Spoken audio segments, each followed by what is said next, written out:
استنى شوية. ما تشربش بق الشاي ده قبل ما تسمعني كويس جدا.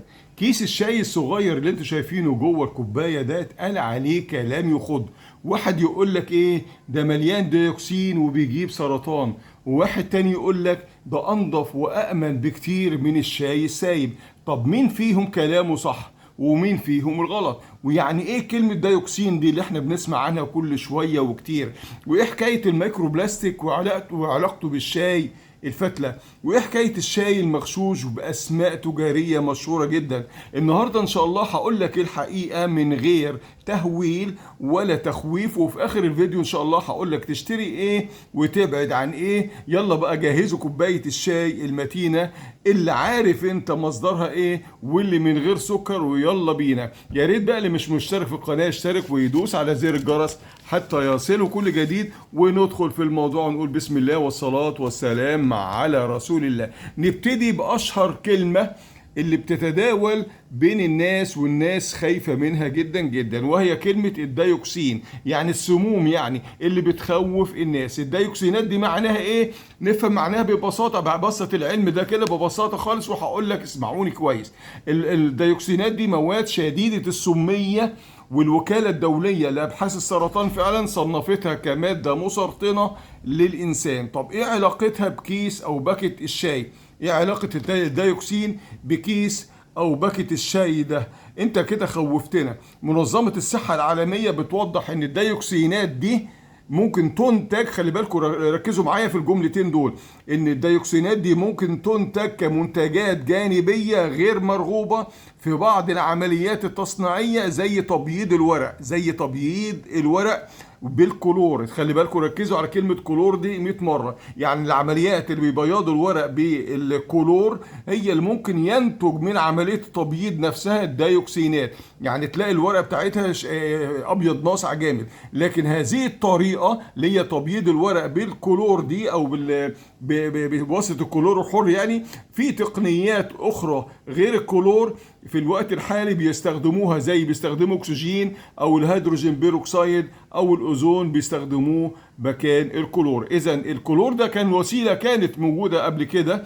ودلوقتي التقنيات الحديثه بيعتمدوا على وسائل اخرى غير الكلور. كمان ان الديوكسين ده حتى لو كان موجود، حتى هو ماده مسرطنه، ده مش معناه صلاة ان باكت المغرب. الشاي ده فيه ديوكسين بنسبه تسبب السرطان. يعني ما ينفعش نقول ان باكت الشاي ده مسرطن. ما اقدرش اقول الكلام ده ومفيش دليل علمي قوي بيقول ان كيس الشاي او باكت الشاي الورقي بيسبب السرطان. يعني ما تقفلش الفيديو بقى من الاخر كده وتقول انا خلاص عرفت وحاف الفيديو. لا، استنى بقى ان في حكاية تانية فعلا تستاهل الكلام.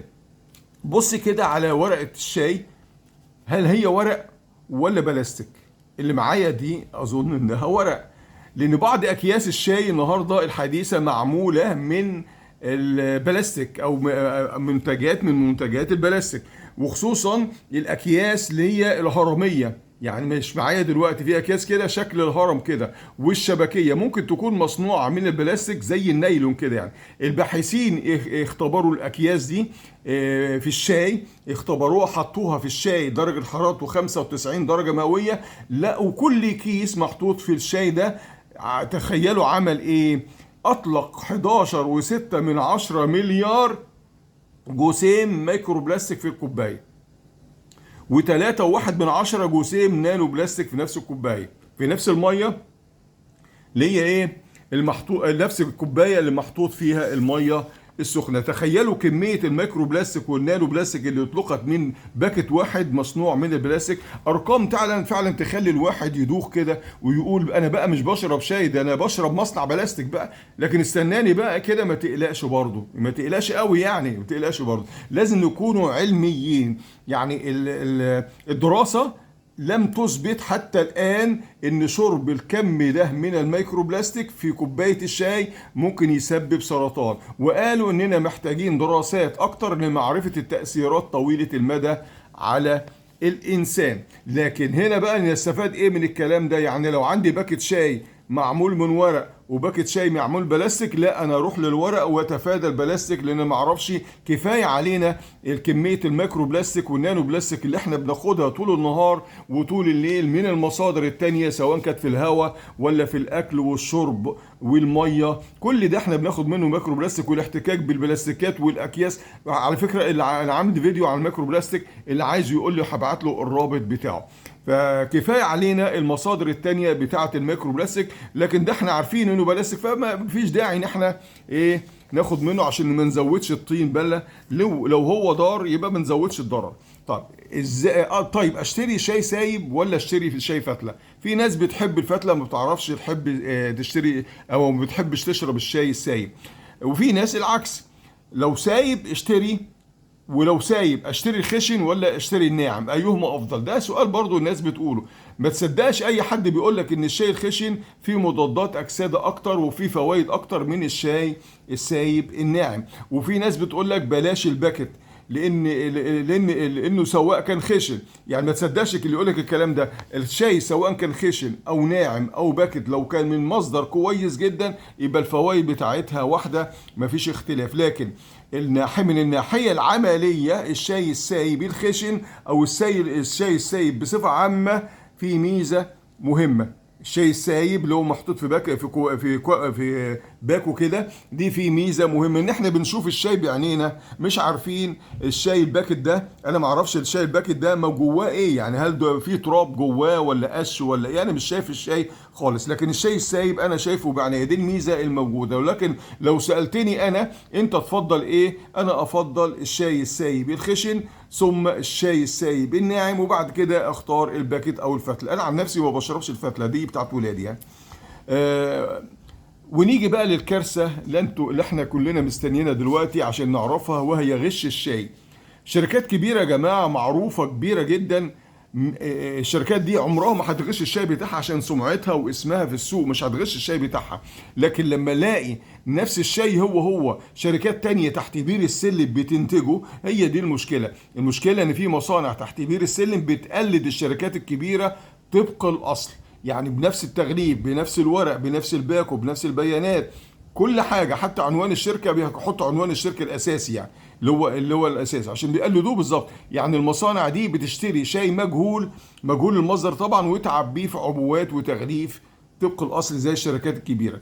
يعني لما تلاقي شاي نفس الاسم والشكل والعبوه والتصميم وسعره بسيط جدا او عليه تخفيضات كبيره جدا، شك فيه. يعني ده اللي انا بقدر اقوله. لكن للاسف الشديد احنا ما حدش يعرف الشاي ده من الشاي ده دلوقتي للاسف يعني.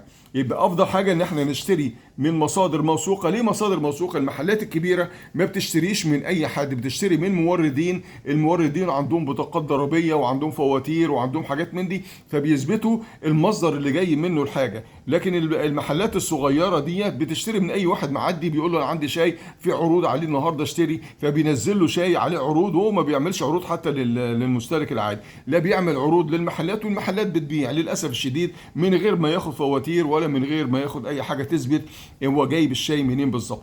فالمحلات الكبيره والهايبر الكبير دول ما بيشتروش من اي مكان. حتى السوبر ماركت العاديه اللي في وسطنا كلنا الكبيره بياخدوا فواتير، ولازم بطاقه ضريبيه بتاعه المورد والكلام ده كله. طيب هل الشاي نفسه مضر؟ لا، الشاي نفسه حد ذاته مش مشروب لازم نخاف منه، ما هواش مشروب لازم نخاف منه. ليه؟ لأنه بيحتوي على الكافيين ومركبات نباتية تانية أخرى مهمة جدا، وفي مضادات أكسدة، وفي حاجات مفيدة جدا جدا. واللي عايز يا جماعة الفيديو بتاع فوائد الشاي وأضراره يقول لي هبعت له الرابط بتاعه. اللي بيفرق كمية إيه؟ اللي بيفرق كمية الكافيين بتختلف على حسب نوع الشاي، وعلى حسب الكمية اللي انت حطيتها في الكوباية، وعلى حسب طريقة التحضير. الشاي التقيل والكميات الكبيرة ممكن تسبب مشاكل لبعض الناس. دي برضو الناس كانت بتسأل عليها، هل في أضرار للشاي؟ أنا بقول جملة كده، واللي عايز يرجع للفيديو بتاع الشاي. الشاي التقيل الناس بتعمل شاي حبر كده، والكميات بيشرب كمية شاي كبيرة. بعض الناس، أنا بقولش كل الناس، قد تسبب مشاكل لبعض الناس. مشاكل إيه بقى؟ بص الفيديو تاني. ومش معنى إن الشاي كمان مفيد إن إحنا نشرب منه بدون حساب، لازم نشرب منه باعتدال. وهتقول لي بقى ده عم مضادات اكسده وفوائد وفي حديد وفي مش عارف ايه وفي ايه. لا، هقول لك لا، من زاد عن حده انقلب لضده. كل حاجه باعتدال كويسه. واخدين بالكم؟